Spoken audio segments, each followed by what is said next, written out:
Hello guys, welcome back. In this video I'm going to show you how you can easily add hashtags to Instagram Reels after posting.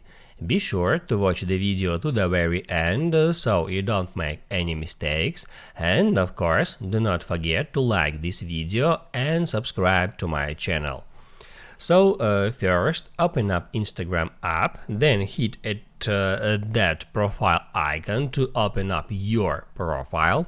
After that you should hit right here at that Reels tab to show up the Reels. Then you can scroll down and open up any reel, and once you did that, just hit right here at three dots icon and then hit on manage. Then tap at edit, and now you are able to add any hashtag to that Reels caption, just like that. Hit at that text field and then just start typing whatever you want in that simple way. Once you finished with that, just hit on done to apply the changes.